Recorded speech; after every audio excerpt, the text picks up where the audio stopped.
Time now for your forewarned weather with Cedric Haynes.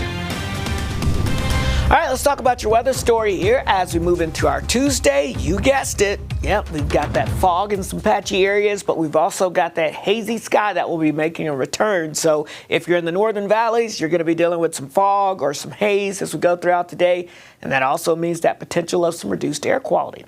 Now, we started the morning with some good air quality, but we've already jumped now into that moderate category, at least here in Salt Lake County when it comes to the air. So again, just be aware you're going to notice, again, that haze layer thickening back up as the inversion starts to rebuild across the area as high pressure makes a return. And that means we're going to go likely from moderate to the code orange section once again. Now, whether it happens today, some question on that, but definitely by the time we get towards your Wednesday and a Thursday, we're going to be looking at that code orange air quality again, which is unhealthy for sensitive groups. So we're going to be back to limiting our time outside unless it's absolutely necessary there. So keep that in mind here, folks. We're still in inversion season, and it's a pretty strong one this season. All right, look at these temperatures out there. We've got lots of teens and 20s showing up here across the state. So bundle up as you get ready to step out the door this morning, as you are going to be greeted with some cold temperatures out there across the region.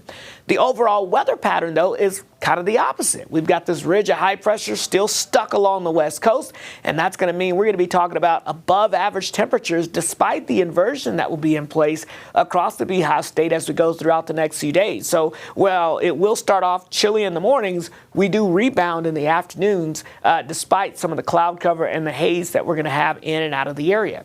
Here's a look at your forecast highs as we go throughout today. We've got temperatures ranging from about 40 in Cache Valley to the upper 40s in southeastern Utah, to temperatures in the 50s as we get you towards southern Utah. We'll call it about 43 in Tooele, about 46 in Ogden, how about 41 in Roosevelt, 47 degrees expected for us today in Manila. We're looking at about 42 in Fairview and Nephi, about 48 in Richfield, 45 Fillmore, 46 Green River, 42 in East Carbon, about 39. That's going to be about it for us over in the Vernal area. Meanwhile, looking at about 42 in Blanding, 42 in Monticello, 48 in Hanksville, 48 degrees at Bryce Canyon, 54 in Kanab, and 57 expected in St. George. So we've got this big dome of high pressure. It's been in the same place pretty much for the past 2 to 3 weeks now, and that's blocking anything from moving our way. So we're clear and quiet underneath that ridge of high pressure. It's blocking a storm system that's pushing by to our east right now. That's going to be producing snow across the Midwest, but it will stay to our east because, again, the high pressure is blocking it from moving our way. Now, I'm keeping my eye out here on the Pacific Ocean right now. We do have a storm system in the central Pacific that is trying to move off towards the east, but as it moves our way, it's going to kind of cut off, and we've seen that a couple of times this season, and that means it goes down to our south, and it starts to split the moisture up. So as we look at futurecasts, we're fairly quiet as we go throughout the rest of your Tuesday. Wednesday, you start to see that storm system approaching the west coast. But then as you go into your Thursday, notice how it kind of cuts off and just meanders down towards the south. It could produce an isolated shower Thursday and Friday across southern Utah. Right now, I just don't see a lot of moisture, as most of this will be down to our south. So this is not going to be a big storm for us.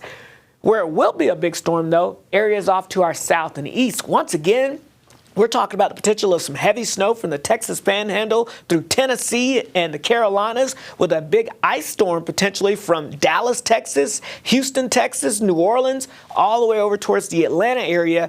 But again, dry conditions here in the Beehive State. And folks, I wished I had better news, but looking ahead all the way through the end of the month of January, we just look to be in the bullseye for just dry and conditions and above average temperatures. So more of the same, which means it's not looking good for winter weather chances, at least until we get into a few days into February at this point.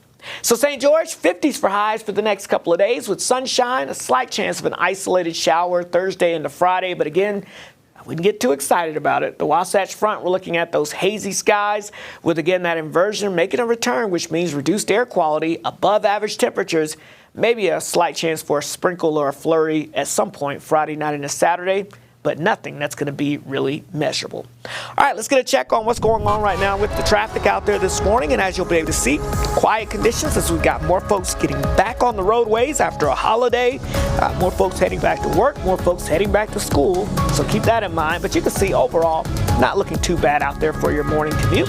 As we take a look at the mountains, if you're heading over I-80, maybe heading up towards Parley's Canyon, things are looking pretty good as well. We've got light traffic going up and down the mountain right now, and overall, traffic seems to be flowing just fine with no major delays or issues popping up at this point. Of course, we'll continue to keep an eye on this for you. If anything changes, we'll let you know. But for now, that's the latest on your traffic and weather. We'll send it back over to Matt and Alyssa.